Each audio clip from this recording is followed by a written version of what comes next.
Olá, hoje nós vamos dar início ao nosso curso de Geografia e você vai me acompanhar até a última aula com muita atenção. Nós vamos desenvolver os principais tópicos para o seu vestibular. O tema dessa primeira aula é Sistemas Econômicos. Nós vamos começar comparando as características básicas dos sistemas capitalista e socialista. Vamos comparar essas características através de alguns quadros. Vamos ao primeiro quadro, uma característica do capitalismo.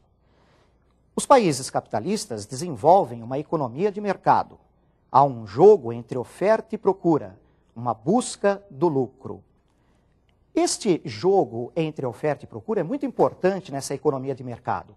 Quando a oferta é superior à procura por mercadorias, capitais, serviços, o preço cai. Quando a oferta é inferior à procura, o preço tende a subir. Isso não funciona no socialismo, não dessa maneira. Então vamos ver mais um quadro com a primeira característica do socialismo. Os países socialistas desenvolvem uma economia planificada e eles vão procurar atender às necessidades sociais. Em um país socialista, há um órgão central no governo que vai elaborar um plano. Esse plano, geralmente, é válido para períodos de 5 em 5 anos. Esse plano procura identificar as necessidades da sociedade e ele vai gerenciar todo o funcionamento da economia. Agora vamos mais um quadro para uma segunda característica do capitalismo. Nos países capitalistas, há a propriedade privada dos meios de produção. Num país capitalista, se você tem capital, você pode ser proprietário de terras, você pode ter fazendas, você pode ser proprietário de indústrias, de uma emissora de televisão. Você pode ser proprietário também de uma escola, de um hospital. Estes são os meios de produção, os meios com os quais se produzem mercadorias e serviços. Nos países socialistas, isso também é diferente. Vamos a mais um quadro, o segundo quadro do socialismo. Em países socialistas, os meios de produção são de propriedade estatal. Não há, portanto, essa propriedade privada. É o Estado que vai gerenciar todos os meios de produção. É o Estado que tem o controle sobre terras, indústrias e outras empresas. E através desse gerenciamento, ele vai tentar cumprir o que foi estabelecido pelo plano, ou seja, atender às necessidades sociais. Para finalizar com o capitalismo, uma terceira característica, um terceiro quadro. Duas classes sociais, a burguesia e o proletariado. Gente, essas classes sociais são definidas pela característica anterior do capitalismo que nós vimos há pouco. Se você é proprietário dos meios de produção, você vai pertencer à classe social chamada burguesia, os industriais, os banqueiros, proprietários de terras.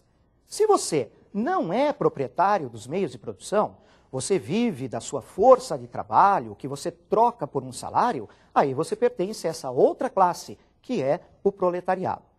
Vamos ver como é que funciona no socialismo? Terceiro quadro do socialismo, não existe essa divisão de classes.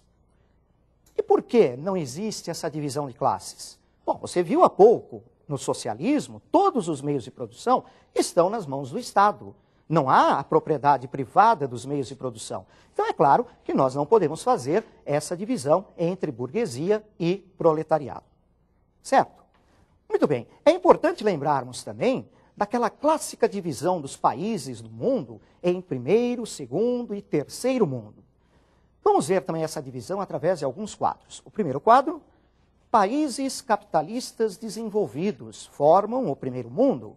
Estados Unidos, Japão, Alemanha e Austrália são alguns exemplos.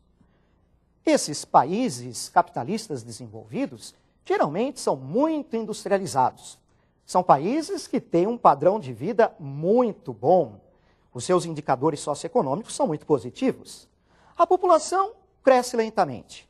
Taxa de natalidade é baixa. Esses países concentram muito capital em suas mãos e também têm grande desenvolvimento tecnológico. Vamos conhecer o segundo mundo através de um outro quadro. O segundo mundo reúne os países de economia planificada. Por exemplo, Cuba e Coreia do Norte. E a pergunta que se faz é, este segundo mundo está em processo de extinção? E o porquê dessa pergunta?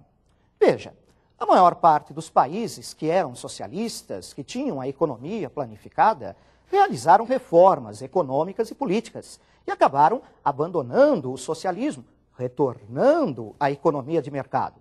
Alguns deles ainda em fase de transição. Nesse segundo mundo, ele se reduziu muito de tamanho, está restrito hoje a Cuba e Coreia do Norte. Convenhamos, hein? Cuba e Coreia do Norte, na economia mundial, hoje são inexpressivos. Não podemos quase que dizer que esse segundo mundo está quase que extinto. Agora vamos conhecer o terceiro mundo, mais um quadrinho. No terceiro mundo, países capitalistas subdesenvolvidos. Exemplos: Bolívia, Haiti, Bangladesh e Somália. Esses países subdesenvolvidos têm um padrão de vida baixo. Os seus indicadores socioeconômicos são muito ruins. Esses países, pelo menos muitos deles, têm uma base econômica primária e exportadora desses produtos primários. São países em que o crescimento da população é rápido, a taxa de natalidade é alta. Duas características importantíssimas do terceiro mundo, para você não esquecer. São países que têm uma grande dependência tecnológica e financeira e são países que apresentam grandes desigualdades sociais. Voltando ainda a esse quadro, mais algo do terceiro mundo para a gente conferir. Esse terceiro mundo também inclui os chamados países emergentes, o Brasil, o México, o Chile, os tigres asiáticos. Esses países emergentes já apresentam uma boa base industrial, têm até conseguido melhorar alguns dos seus indicadores socioeconômicos e vêm aumentando a sua participação no comércio internacional. Mas eles também têm as características importantes do terceiro mundo, as desigualdades sociais e uma relativa dependência tecnológica e financeira. Então nós conferimos aí aquela clássica divisão dos três mundos, que hoje já está quase sem sentido. Podemos até falar numa divisão mais genérica atualmente, do norte rico e do sul pobre. A maior parte dos países ricos se encontra ao norte e a maior parte dos países pobres ao sul. Muito importante também nós fazermos uma comparação entre o período da Guerra Fria e o período da nova ordem mundial, comparar as características básicas. Vamos ver um primeiro quadro da época da Guerra Fria. A Guerra Fria se caracterizou por um mundo bipolar, dividido em dois blocos, o capitalista e o socialista. Esse período da Guerra Fria, ele se estendeu desde o final da Segunda Guerra Mundial, 1945, até aproximadamente 89.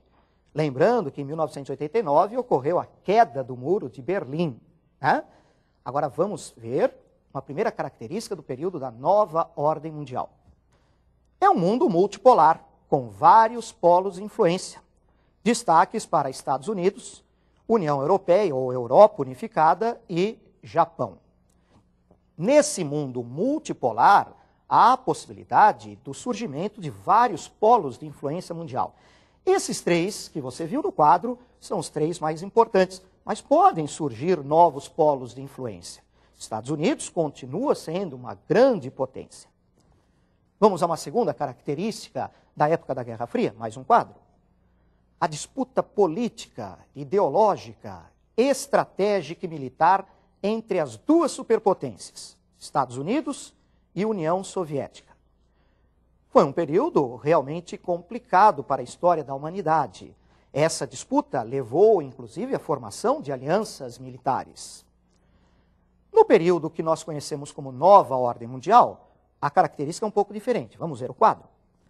A disputa agora é econômica entre as principais potências comerciais.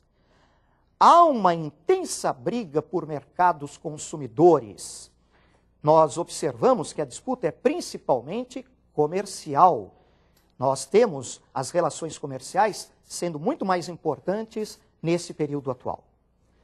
E finalizando com a época da Guerra Fria, mais um quadro. A formação das alianças militares, como por exemplo a OTAN e o Pacto de Varsóvia. Mas o que é a OTAN? É a Organização do Tratado do Atlântico Norte, uma aliança militar do bloco capitalista, reunindo principalmente países da Europa Ocidental. A OTAN ainda existe. O Pacto de Varsóvia, aliança militar do Bloco Socialista, já foi extinto.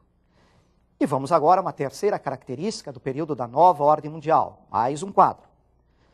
Blocos regionais de comércio, a Europa Unificada, o NAFTA, a PEC e Mercosul. Uma característica importante dessa nova ordem mundial realmente é a formação desses blocos regionais de comércio. A União Europeia é um dos mais importantes. O Mercosul é um destes blocos. Um bloco menor, é verdade, mas não podemos esquecer do Mercosul. Muito bem, cumprimos essas características. E agora, para nós fecharmos a nossa aula, eu preparei um exercício bem simples. Nós vamos ter algumas características e nós vamos assinalar. Letra D, se for de um país desenvolvido. E letra S, se for de um país subdesenvolvido. Você vai achar bem fácil. Vamos à primeira característica? Apresenta grandes desigualdades sociais internas. Pensa um pouquinho. Essa é uma característica de um país subdesenvolvido. Lembre-se, nos países subdesenvolvidos, a distribuição de renda geralmente é muito ruim. Vamos à segunda característica. Possui dependência tecnológica e financeira. Pensa na questão. Novamente, uma característica de um país subdesenvolvido. São países que precisam importar tecnologia e capitais e acabam reunindo grandes dívidas externas. Agora, a terceira característica, vamos ao quadro. Sua população possui um bom padrão de vida. Pensa. Aí nós temos uma característica de um país desenvolvido. Eles apresentam melhores indicadores socioeconômicos. A quarta característica. Está mais sujeito a atravessar crises políticas e financeiras. Vamos pensar. Essa é uma característica de um país subdesenvolvido. A instabilidade econômica geralmente anda junto com a instabilidade política, golpes de Estado e revoluções. Mais uma característica, apresenta reduzido crescimento populacional. Vamos pensar. Aí nós temos uma característica de um país desenvolvido que tem baixas taxas de natalidade. Muito bem, foi fácil, você viu? Agora eu te espero na próxima aula, nós vamos continuar o nosso curso. Até lá então.